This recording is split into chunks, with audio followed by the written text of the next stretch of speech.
بسم اللہ الرحمن الرحیم۔ محترم ناظرین، السلام علیکم ورحمۃ اللہ وبرکاتہ۔ ناظرین، آپ کا معالج، آپ کا خادم حکیم حافظ کفایت اللہ حاضر ہے نسخہ لے کر خارش کے لیے۔ میں نے خارش کا اس حد تک پیچھا کیا ہوا ہے کہ انشاءاللہ ہمارے نسخوں سے کوئی بندہ بھی خارش والا انشاءاللہ پریشان نہیں رہے گا۔ خارش کا اس طرح مکمل طور پہ خاتمہ اور صفایا ہو جائے گا۔ خصوصاً ہم توجہ دے رہے ہیں اور فوکس کر رہے ہیں خارش کے مریضوں کے لیے۔ بہت زیادہ تعداد میں خارش کے مریض رابطہ کرتے ہیں، فون کرتے ہیں، جس وجہ سے ہم مختلف قسم کے کتابوں سے، طب کی ریسرچ سے ہم آپ کے لیے لاتے ہیں نسخے، آسان، گھریلو، بے ضرر، قیمتی اور ایفیکٹو خارش، الرجی اور خون کی خرابی کے لیے۔ آج کا نسخہ بھی انتہائی مؤثر ہے خارش کے لیے۔ وہ مریض جو خارش سے پریشان ہیں، علاج کروا تھک چکے ہیں، انشاءاللہ یہ نسخہ آپ 2-3 دن استعمال کریں گے تو خارش انشاءاللہ مکمل طور پہ ٹھیک ہو جائے گی۔ تو آپ نے برگ ہنا چیزیں نوٹ فرما لیں، مقدار بھی لکھ لیں۔ یہ پنسار سٹور سے چیزیں ملتی ہیں، اگر آپ نے ان کا نام نہیں سنا ہوا تو آپ لکھ کے پنسار سٹور کے سامنے رکھ دیں۔ وہ یہ ساری چیزیں اتنے ہی وزن میں جتنے آپ ان کو کہیں گے آپ کو مل جائیں گی۔ برگ ہنا لیں آپ 20 گرام، اس کے ساتھ 1 عدد لیمبو، وہ بھی آپ کو بآسانی مل جائے گا۔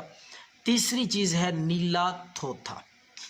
یاد رکھیں، یہ نیلا تھوتھا کھانے کے لیے نہیں ہوتا، یہ زہر ہے، زہر انتہائی خطرناک ہے۔ اس کو بڑی احتیاط کے ساتھ استعمال کرنا ہوتا ہے۔ بچوں کی پہنچ سے دور رکھیں، اور جن لوگوں کو پتہ نہیں ہے، نہیں جانتے، نہیں دیکھا ہوا، ان کی پہنچ سے بھی دور رکھیں تاکہ یہ فائدے کی بجائے نقصان کا باعث نہ بن جائے۔ یہ نیلا تھوتھا زہر ہوتا ہے، بالکل کھانے کے لیے یہ استعمال نہیں ہوتا، بیرونی استعمال کے لیے یہ ہوتا ہے۔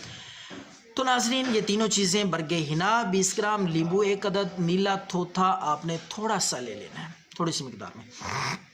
اب میں آپ کو یہ دوائی خارش، الرجی، پھوڑے پھنسیوں کے لیے تیار کرنے کا طریقہ بتاتا ہوں۔ سب سے پہلے آپ نے پانی لے لینا ہے، تھوڑا سا پانی، آدھا کپ پانی لے کر اس میں آپ نے لیمبو، 1 عدد لیمبو کا رس بھی نچوڑ لینا ہے۔ نچوڑنے کے بعد آپ نے برگ ہنا 20 گرام وہ بھی اس پانی میں ڈال کے تھوڑا سا اس کو گھوٹ لینا ہے تاکہ وہ برگ ہنا اور لیمبو کا رس یکجان ہو جائے۔